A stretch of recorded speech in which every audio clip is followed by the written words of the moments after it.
Hi నమస్తే వనకం అందరికీ స్వాగతం అండి. బిగ్ బాస్ ఇంట్లో రెండో వారం టాస్క్లు మొదలయ్యాయి. ఇక 3 క్లాన్స్కు రేషన్స్ సంపాదించే బాధ్యతల్ని చీఫ్కి మీద పెట్టేశారు బిగ్ బాస్. ముందు స్టోర్ రూమ్లో నుంచి సామాన్లు తెచ్చుకోమన్నాడు. పెద్ద క్లాన్ కావడంతో యష్మికి ఎక్కువ టైం ఇచ్చాడు. ఇక నిఖిల్ నయనకి తక్కువ టైం ఇచ్చారు. యష్మి కంటే తమ సమర్థాన్ని మేరకు వస్తువులు తెచ్చుకున్నారు. కానీ వాటిని సొంతం చేసుకునేందుకు టాస్క్లు పెట్టారు. 2 టాస్క్లు ఇస్తానని 3 క్లాన్స్ నుంచి ఇద్దరిని ఆ టాస్క్లను గెలుస్తారు. ఓడిన ఆ ఒక్క క్లాన్కు రేషన్ ఉండదు. ఇలా మొదటి టాస్క్ లెమన్ పిజ్జాతో అద్భుతంగా ఆడి అభయ్ పృథ్వీలు టాస్క్లు గెలిచారు. దీంతో యష్మి క్లాన్ విన్ అవ్వడం, యష్మి సాధించిన సరుకులు మొత్తం ఆమె క్లాన్స్కు చెందాయి.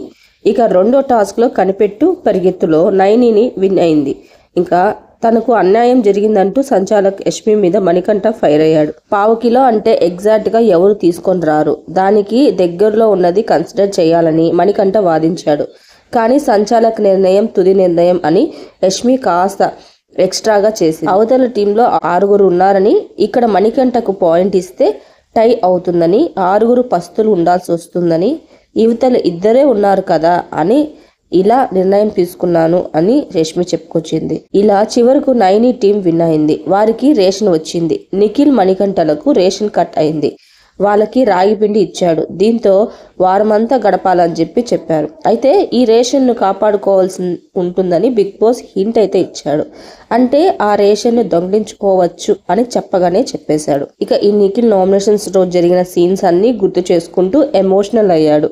ఇంట్లో ఉండాలనిపించడం లేదని, తన వల్ల కావడం లేదని బాధపడ్డాడు. కానీ ప్రేరణ మాత్రం నిఖిల్కు పాజిటివ్ మాటలు చెప్పి ఉత్తేజపరిచింది. ఇక నిఖిల్ మరోసారి నైని వద్ద బాధపడుతూ కనిపించాడు. ఎమోషనల్ ఫూల్ అని నైని అనేసింది. బాధను బయట పెడితే ఎమోషనల్ను బయట పెడితే ఒక బాధ, పెట్టకపోతే ఇంకో బాధ అంటూ నిఖిల్ కాస్త కన్నీళ్లు కార్చేశాడు. మరోవైపు సీత ఏదో మాట్లాడుతూ అనేసిందని విష్ణుప్రియ బాధపడింది.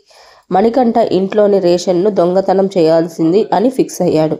కానీ నిఖిల్ మాత్రం అలా ఆడేందుకు సిద్ధంగా లేడని చెప్పేశాడు. కానీ ఇంట్లో రేషన్ విషయంలో దొంగతనాలు జరిగాయి. మరి మున్ముందు ఈ రేషన్ గురించి ఇంట్లో ఏం జరుగుతుందో చూడాలి. మొత్తానికి బిగ్ బాస్ మాత్రం నిఖిల్ మణికంఠ కడుపు కొట్టినట్టు అనిపించింది. సో మరిన్ని వీడియోస్ కోసం నా ఛానల్ లైక్ చేయండి, షేర్ చేయండి, కూర్చో సబ్స్క్రైబ్ చేసుకోవడం మాత్రం అసలు మర్చిపోకండి. Thank you for watching.